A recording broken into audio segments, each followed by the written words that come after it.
The very first group of people who came to Wildwood on January 1st, 1942, were 8 to 10 individuals who were known as the Frazee Evangelistic Company.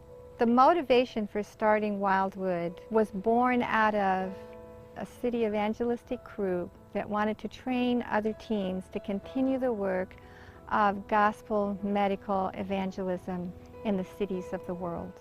By spring, they had an educational program begun, and before the summer was over, the Frazees themselves moved into a tent, and they began receiving people that they could help and assist here even before they had the sanitarium built. Wildwood was built on prayer and faith and miracles, and there are untold stories of prayer and faith and miracles that enabled each of the buildings to take place at Wildwood, especially the main ones, the first sanitarium building, Haskell Hall building, what they call the new sanitarium building, which is now an old building. Wildwood is not just interested in foreign missions. We try to stay very involved in our community. We're just outside of Chattanooga, Tennessee, just about 10 miles. And so we regularly have our students doing health expos and door-to-door work. Every week we have co-porters going out to work in Chattanooga. Wildwood's had a restaurant for 30, 40 years in downtown Chattanooga, but we've recently reopened under a new name and new management as Green Thumb Vegetarian Kitchen. And we want to bring in all kinds of people into the restaurant and serve them good food with a cheerful spirit, so they can learn who Seventh-day Adventists are and learn what Wildwood is. Our restaurant is our city mission, where our local community can come to our restaurant and enjoy good, wholesome meals, and then also having the opportunity to either give them literature or sharing directly with them what Christ has done for us in our. We started with a little health food store and restaurant outside of my parents' office building there where they practice medicine in Columbus, Georgia. We had a storefront, and at that time we called it Tree of Life. And people came and they bought those very same things that I was preparing in my own kitchen. And so it began as part of the health outreach just that they were doing as part of their medical practice. In those early days even, we had a lot of people who would come from the store to the Institute. And when they came here, we incorporated them into everything that we were doing. So the country store became a principal avenue of evangelism for us. And a lot of those people who came from the store to here would become fully committed to the Lord while they were with us. As we have progressed, of course, the Lifestyle Center is now the main focus here at Uchee Pines, but the restaurant is something that you can go to every day, and the health food store is where you can find the resources that you need in order to be able to live the healthy lifestyle. People come to eat a healthy meal.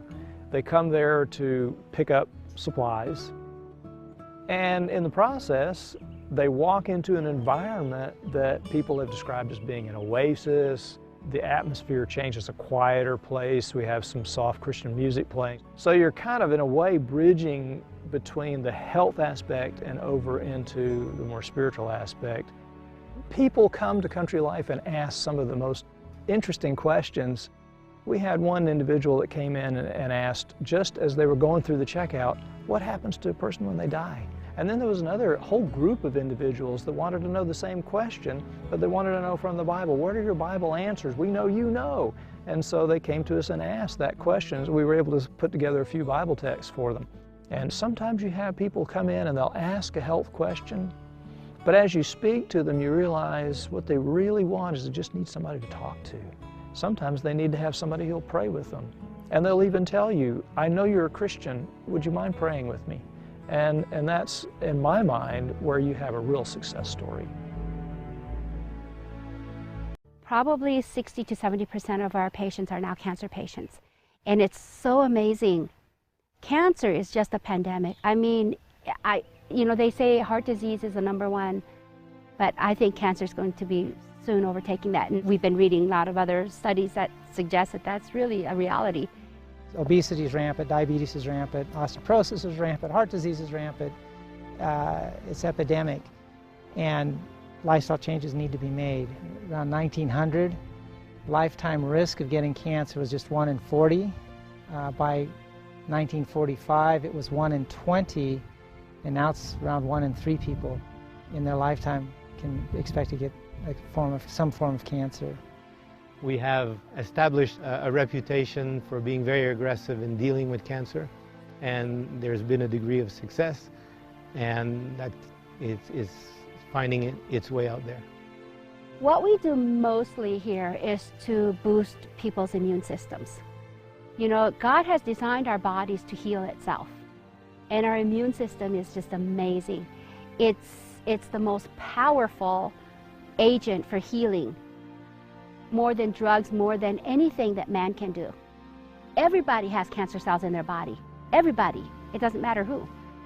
But if your immune system is compromised for whatever reason, environmental, lifestyle, stress, you know, whatever the reason is, if your immune system is compromised, then the cancer overcomes you.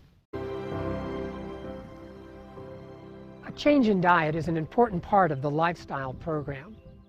The guests are taught how to prepare a variety of different foods, and as importantly, how to incorporate a lot of fresh foods into their menus. To help facilitate that, Eden Valley's farm provides fresh organic produce.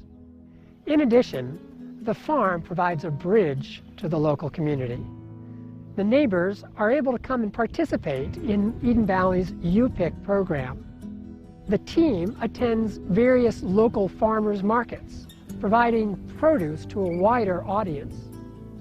In this way, Eden Valley's farm serves as a ministry to the guests, as well as reaching out to the local neighbors. We've always wanted to keep the farm going, first of all as an educational tool, but it turns out to be far more than just that. We want to learn to grow our own food. We know there's coming a time when we're going to need to grow our own food.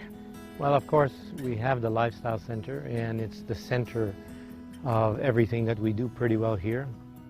But the organic farm plays a huge part, and it's going very, very well. We've got one of the best farmers I've seen so far. We have Japanese eggplant here, and I have 2 different varieties of bell peppers, and then I have another Italian eggplant over there, and then another variety of bell peppers on the other side. And then on that side I have brandywine tomatoes, black cherry tomatoes, yellow cherry tomatoes, red cherry tomatoes, and then I have slicing tomatoes. We supply our lifestyle center with fresh produce. Mainly we try to grow everything that our lifestyle center use, because they buy a lot of stuff for their programs, and we grow mainly everything they use except for the fruits. And then the remaining we send them to the local farmers market. Agriculture is the ABC of our education program, but it's really hard to make money on it. But we had 2 farmers markets that we supplied last year, and we actually made money. The country store makes money every month. It's stuck away in a corner of our campus, but it's in the black every month. We want to eventually move it out to our road so that it's more visible, you know, that we can reach out to a wider scope of customers. Because it's a community service too, you know. Everything that we do, we want to be an outreach somehow. We also have the UPIC program where people from the community come and get involved. They come and pick their own stuff. You know, Eden Valley was sort of known for UPIC. We actually went out to the community and we did a community survey. And most of them knew what Eden Valley's UPIC program was. And they wanted that again. So last year we started the UPIC program, but on a limited basis. But this year we're going to expand it. And we've already sent out flyers to the community. And yeah, they're interested. We have this greenhouse, and then we have another 3 greenhouses down here, a little smaller than this one, plus the orchard up here, we just started this year, and then the raspberry patch. Out in the field we have conventional produce like broccoli, cauliflower, cabbage.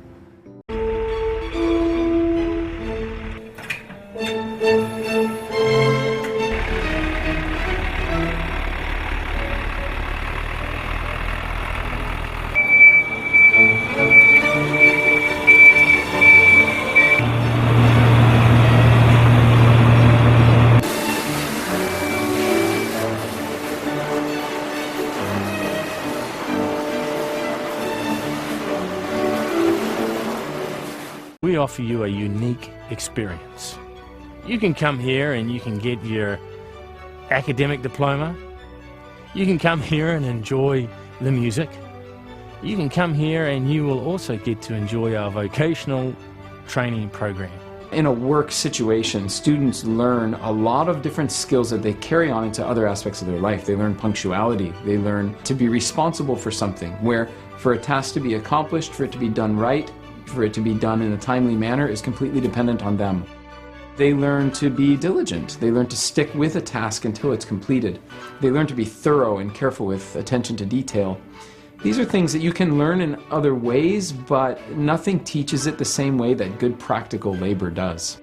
Students learn to problem solve in an actual physical work setting far quicker and more deeply than what they'll learn it with contrived problems out of a textbook or on paper.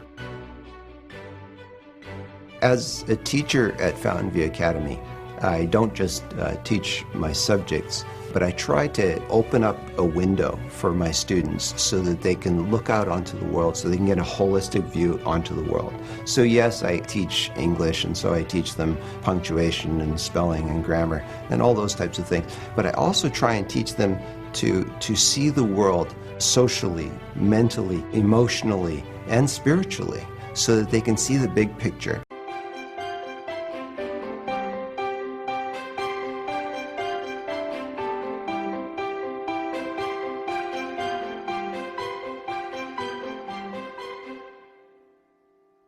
In recent times, we found that the fundraising has become more difficult.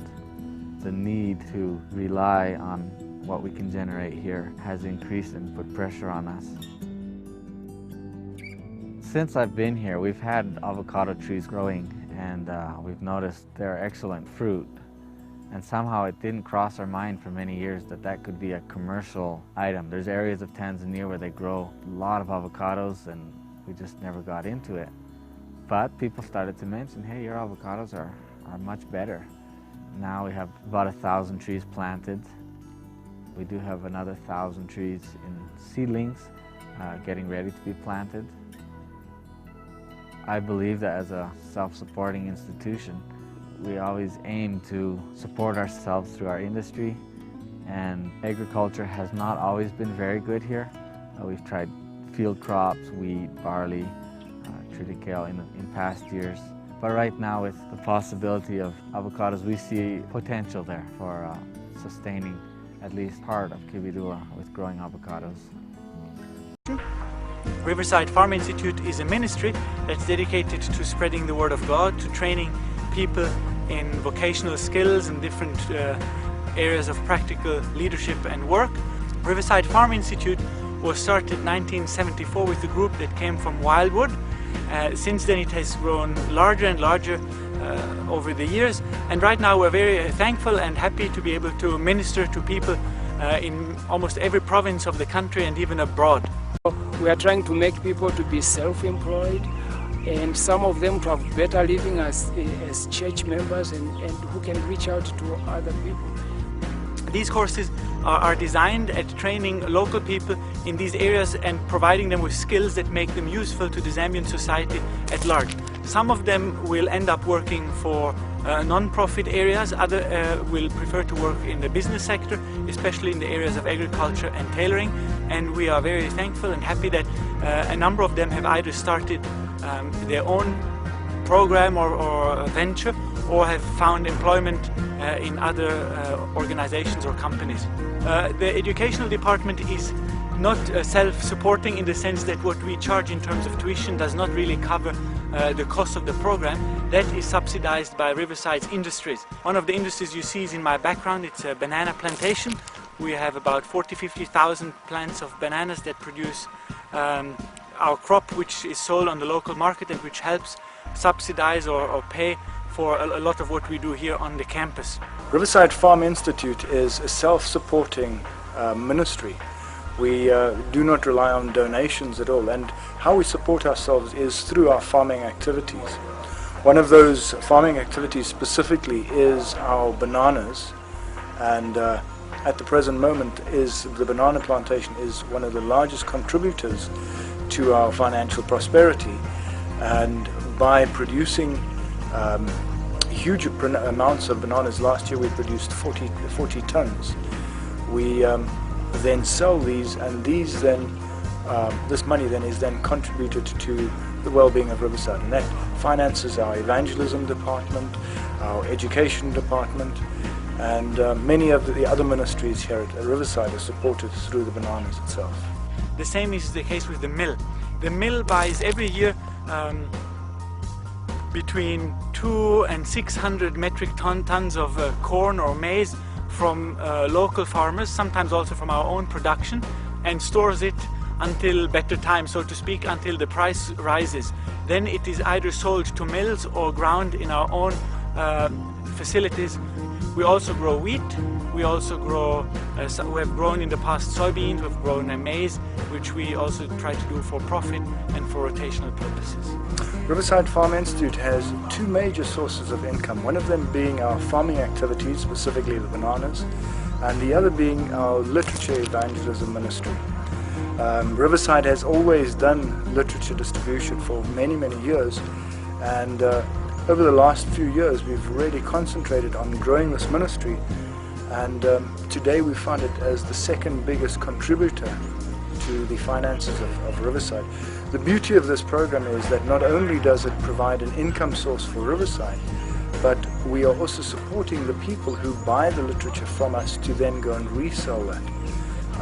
This literature then goes to all corners of Zambia and even to neighboring countries, and reaches people where we could never hope to reach them.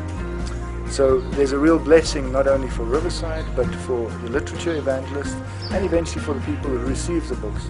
And most of all, what we're really happy about is that people are being reached with the gospel of Jesus Christ through these books of the saints. We do tailoring, and our students could go to a neighboring school where they learn only how to make good outfits. But here they learn also the Word of God.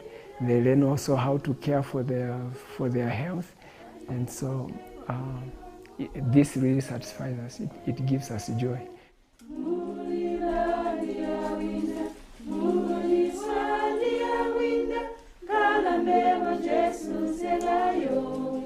When I finish my course here, I'll first establish my dad's farm. Now it's not already invested, so I have to start planning what I can plant. Because traditionally, just go wherever you find land, you start digging, planting. There's no methodology which is there. But as we do with formulas here, before you start learning anything, you have to pray. You should have a Bible reading. So this has encouraged me a lot, because in everything I have to do first, I have to pray to God so that He makes a way for me, so that I proceed with whatever things I have to do.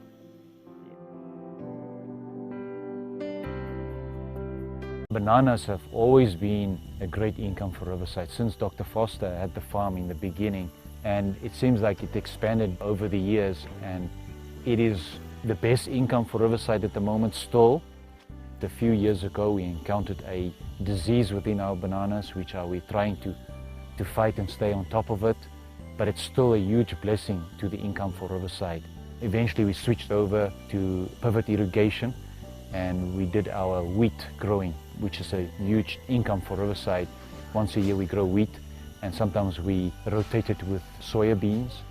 We have a milling department where we used to plant maize in the past, and then we would take it to our mill and have a secondary product. But recently we've been buying from local farmers, bring it to our mill, stack it in our shed, and then we'll mill it during the year so that we have a constant income. Then there are smaller things where we have our own vegetables, which we would sell in our small center. And then we have orchards as well. Riverside received a donation from ASI to start a brand new project of pineapples. So we have planted about 25,000 plants at the moment, and every year the suckers can be planted and we can get a little bit more. It becomes another leg to stand on financially. So God has been blessing Riverside even through all the troubles we had with the virus in the bananas, with hail, with frost, things like that. God has always been keeping His hand over the things here at Riverside, and we are so thankful for that. And we can use it to bless others around.